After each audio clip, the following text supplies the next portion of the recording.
First and foremost, how did it feel to be back here at your old home?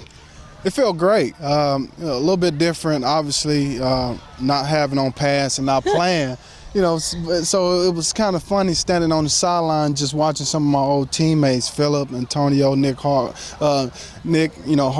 and so I mean it was a good feeling, but at the same time kind of mixed emotions because I actually felt like putting the pads on. You really did. You really did. I was going to ask you, was there anything you missed about training camp once you're here and you get to watch it? Yeah, you just miss, being out here competing and practicing and just really having fun with your teammates. Yeah. You building, that chemistry. And so that's the part that I miss most about camp. What did you think about the reception from the fans? Because I could hear them chanting your name from way out there. It was a great reception. And, in fact, I got to get over there and sign some autographs for them for that great reception. But, I feel at home, coming back and getting a reception like that, it really, makes it worth it. I think there's a handful of guys from this Chargers team that are left from your playing days. You mentioned Philip Rivers, Antonio Gates, Eric Weddle. Let's see, I think Clary and Nick Hardwick, Malcolm Floyd. But what was it like when you addressed the team after practice in the huddle? What did you say to them? Well, I just wanted to let them know that, you have to make a commitment to one another, to yourself first, and then to each other. And it goes beyond the football field. I'm talking about in the community, your nightlife, everything coincides with one goal that you have as a team, and that's winning the championship. And I just want to keep these guys focused on that goal with so much going on. And, people talking about where the Chargers fit in the AFC West. Yeah. It's really about them. They control their own destiny. You're putting it on a T for me because you mentioned two things there. You mentioned nightlife and commitment, and that seems to be the topic surrounding Ryan Mathews these days.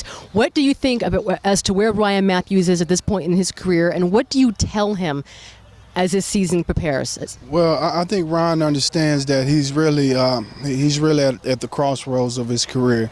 And, his career is either going to go two ways. He's going to sign another contract here with the San Diego Chargers, or he's going to move on and play for another organization.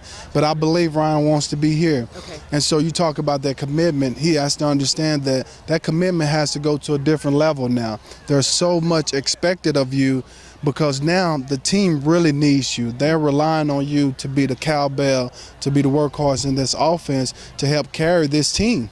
Have you guys had a chance to speak recently? Not recently, but I'm hoping to get a chance to talk to Ryan at lunch. Okay, a couple things, because I know you were watching Chargers at practice today.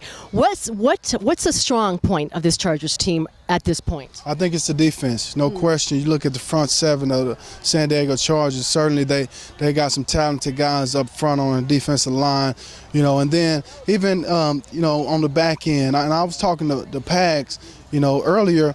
He said that's one of the most underrated positions is the back end because even though they got some new players with probably not a lot of experience, they're very talented. And if he can get them to play all together, they're going to be pretty good. What's the biggest areas of concerns on this team?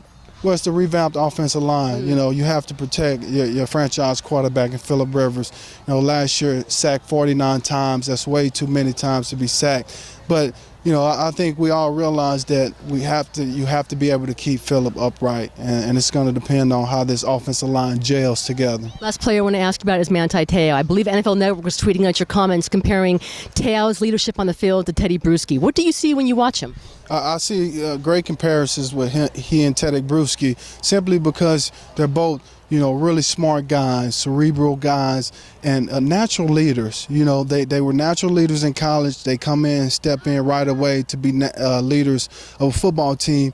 And so here's the thing. You knew Teddy Bruschi wasn't the most athletic linebacker, but he was able to make up for it because he was so smart. And that's the same thing I see with Manti Te'o. LT, this media thing's a piece of cake for you, isn't it?